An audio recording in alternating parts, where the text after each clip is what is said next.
Hello, and thank you for joining us as we discuss key considerations for your overall customer experience strategy. My name is Heather Timney, and I am the head of marketing at Satrix Solutions. We're a customer experience and employee engagement consulting firm.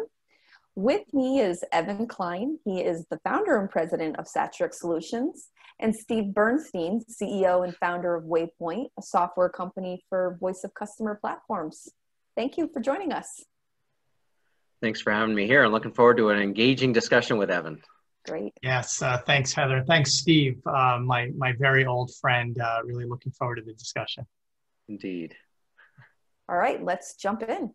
Steve, let's talk about evaluating the strength of customer relationships in B2B.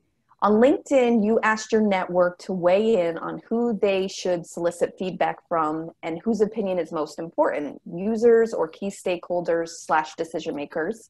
What did you learn based on those comments, and what do you ultimately recommend?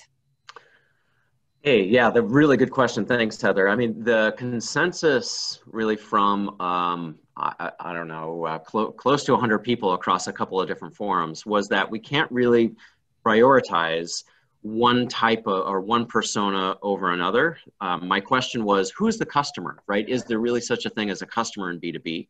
And who are we talking about? What kind of persona when we refer to that word customer? So the consensus was we have to focus on all the persona because there's so many different people that can influence the buying decision. But you know, my addition, I guess, is yes, it's definitely important to understand the persona, but in product-led companies, end users, right, super important. Customer-led companies, right, so a stakeholder engagement may be a little bit more important. So I would say the first thing that you got to do is really understand what's your company strategy, right? Who are some of the most important persona with regards to driving customer-fueled growth or product-fueled growth within that strategy. But then you also need a scalable way of engaging all those contacts. I mean, regardless of whatever kind of strategy you've got, you need a scalable way of doing that. Couple of tricks, and Evan, I'd love your thoughts on this, but one of the things that we found to be really powerful in getting customer feedback from the right people and keeping the contact list up to date is to go just ask your champion and say, you know, look, your success is critical. It's my job. I got to make sure that you're happy and successful. I also got to make sure that, you know, everybody who's in a position to be able to influence or evaluate the relationship between our two companies, you know, we got to make sure that they're happy too. And as our, you know, day-to-day working contact, I know you want their feedback also. You want to know what, you know, the whole community inside your company is thinking and feeling, what's working and not working. So what I'd like to do is work with you to come up with the right contacts, help me get them to respond, and then we'll work together on a joint success plan for how we're going to effectively address this. I mean, when you can do that effectively to engage your champion, you really can drive not just a, you know, good insight into what's working and not working, but that engagement that, you know, you've started a conversation with a lot of different people and you want them to participate. And the best way that they'll participate is by having the champion ask them to participate. They'll do it. They'll opt in. They'll give you the feedback. But enough about my thoughts here. Evan, what's your take on all this? Yeah, well, I have to say, you clearly hit on something that a lot of people are interested in with that LinkedIn post because you got a very high level of engagement. So I thought that in and of itself is an important takeaway. A lot of folks are thinking about this. Who do I invite to participate? Whose opinions are important? And, you know, I think what you said resonates because, you know, we've told our clients from day one, look, if you have contacts that have enough of an informed opinion, then they should be asked to provide feedback. They should be invited to share their thoughts and feelings. And that includes decision makers or key stakeholders, like you said, champions, users, influencers. So we advocate going out to all of those folks who have, you know, meaningful enough interaction. Because, you know, it's interesting to me also, sometimes you get companies who say, well, these are the folks that are important to me. These folks maybe a little less so. So let's, you know, carve them out. And my response there is like, you know, listen, the junior contact of today could be a senior stakeholder of tomorrow. You know, someone who's maybe a mid-level user could become the champion, either at that company or a future company. So, let's engage them now. Let's demonstrate our commitment to listening and to driving change based on that feedback. And really, let's not carve anybody out. Again, unless they don't have a meaningful enough interaction or exposure to your offering.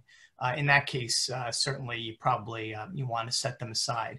But I think let's think about the contact list in aggregate, and then you can do whatever slicing and dicing and segmentation you want on the back end after you have it. And I think one of the things, Steve, that we see, and sometimes it's very interesting, and probably not surprising to you, is that sometimes like the champion perspective or sentiment is vastly different than the user. Right. We see that all the time. There. Yeah, which is really interesting. And it's not necessarily like that the users are happier and the champion is dissatisfied, or that the champion is thrilled and the user is dissatisfied. It's sort of case by case. So knowing that, understanding that, getting to the heart of why that's the case, and then taking action, obviously, is of great importance.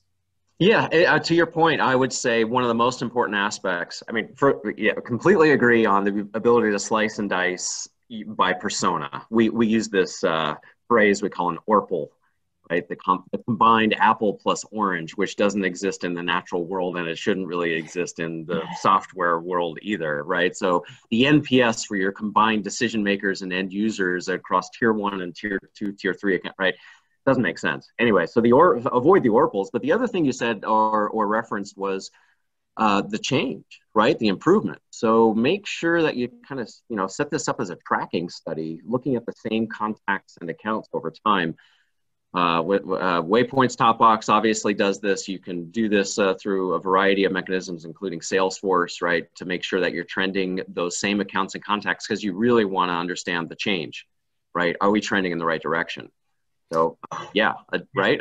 Deep and wide relationships will definitely allow you to catch those issues before they fester. Yeah, and I think this is a little bit off topic, but the one thing I'll share as a final comment is that the derivation of your Net Promoter Score or any other key performance indicator isn't always from counting every contact the same. Right? You don't necessarily just look at all of the responses from your users, influencers, and decision makers and consider them all equal. There are different methodologies, and sometimes there's approaches that maybe don't overweight or skew an account because they're just happen to have more respondents from than compared to another account. So we're getting a little bit into the weeds. I will plug a blog that we wrote about this, about the different methodologies to derive your Net Promoter Score, and be thoughtful about not biasing or skewing the data, because a lot of the times there are a lot more users responding, and you just don't want to count them the same as the decision makers or the influencers. Thank you, Evan and Steve, for bringing your expertise to this thoughtful discussion. If you've listened to all 5 of these questions, you realize there's a lot of moving parts, right, Steve and Evan? Yeah, right. We do hear a lot, like how complicated it could be. It's just a survey. It's not just a survey. This, doing this stuff right requires a deliberate process. To get trustworthy representative feedback that is moving in the right direction, that is changing appropriately. So we have software to help enable that, but coupled with what you guys do, what Evan's been talking about with consulting, super important. Evan? Yeah, thanks, Steve. And I think working with a number of different companies since our inception in 2009. We've seen a lot of really great things that companies have done and that we've helped them do. And then unfortunately, we've seen companies who have tried it on their own internally and, made mistakes. And so that's one of the areas that, really pains us when we see companies doing things wrong, because ultimately it has the really significant risk of generating data that's not reliable or trustworthy in any way, or potentially offending the very relationships you were looking to strengthen because you're not doing the work of actioning the feedback afterwards. So as a consulting firm, these are some of the areas that we work very closely with our clients to ensure that they are adhering to best practices, that we're doing all the right things to maximize the return on investment. Great, thanks.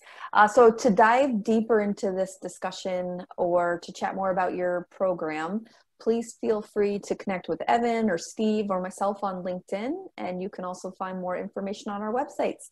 Thank you. Thanks. Thanks, Heather. Thanks, Evan.